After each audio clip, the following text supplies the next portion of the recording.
How do you help people maintain momentum and motivation as they move through change? That's a question I'm often asked, and was recently reminded of what's important to create that momentum and that motivation and to maintain it while horseback riding, when my coach recognized and celebrated a few small, intangible successes that I'd achieved. And I hadn't actually noticed them.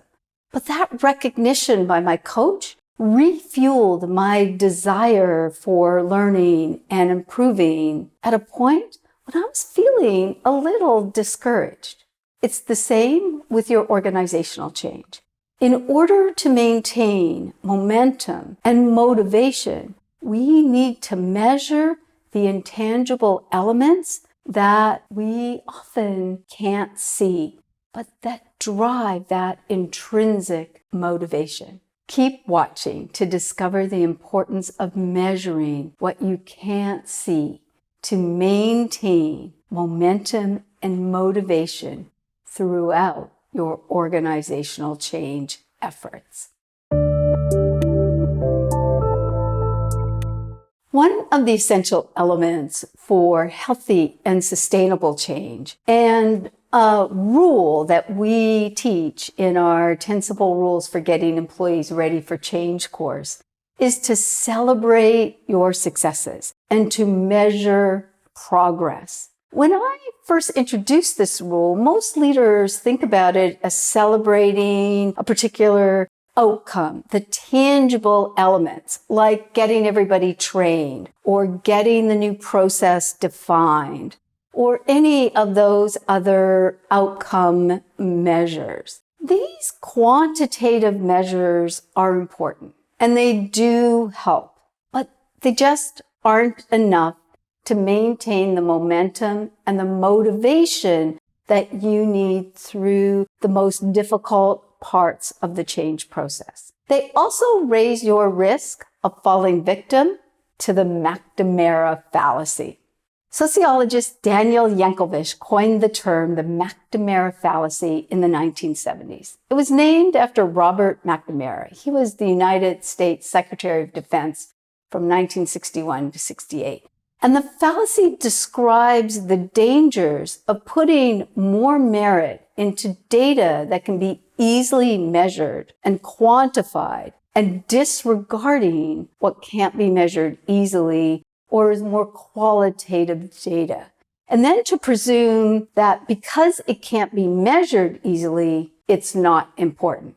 He described 4 steps that lead to this fallacy and the dangers it poses. The first is to only measure what can easily be measured. Those quantitative elements, number of people trained, completing a particular milestone within your project. That's okay, and those are important. The second is to disregard that which can't be easily measured or to give it an arbitrary quantitative value. And that can be artificial and misleading. The third is to presume that because it can't be measured easily, it's not important. And this creates blind spots. The fourth is to say that if it can't be measured easily, then maybe it doesn't really exist.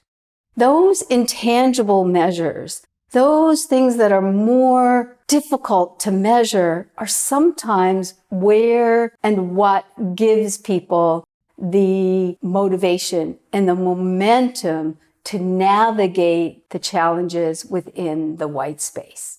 Just because they're intangible, you can't see them, and they're more difficult to measure, it doesn't make them less important. And sometimes they are more valuable to your change efforts than the quantitative efforts. For example, going back to my horseback riding lessons a couple of years ago, it was something I always wanted to do. My goals are to complete at least one jump and to have some fun. And let me tell you, riding looks easier than it is. And you may already know that. And sometimes it can feel like I'm moving backwards instead of forwards. And it's easy for me to get discouraged and lose momentum.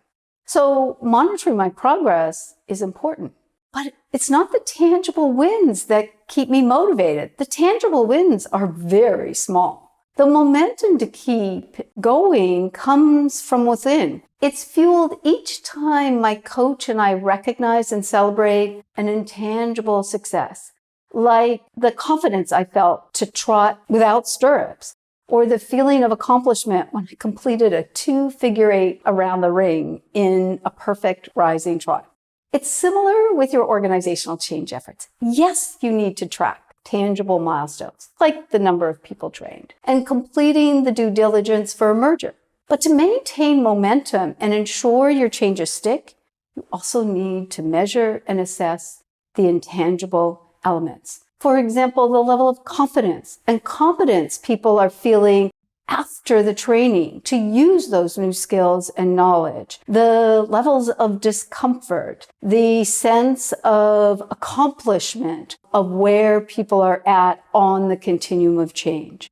It's the building of that intrinsic motivation that helps people develop their own internal drivers to those new behaviors and activities, and will allow you to sustain those change. If you're developing external rewards, like if you complete this training program, you get this, the sense of accomplishment, the learning, the intrinsic motivation to learn that new activity and maintain it over a long period of time doesn't get developed. Learning to assess, track, and help people recognize, build in, and celebrate the intangible progress taps into the emotional side of change, which then helps us become intrinsically motivated towards those new behaviors and activities. So, as you move forward with your change, ask yourself, what are the qualitative and intangible elements that will enable and provide intrinsic motivation for the people that are doing that heavy lifting? What do they need to feel and experience to become connected with those new activities and behaviors?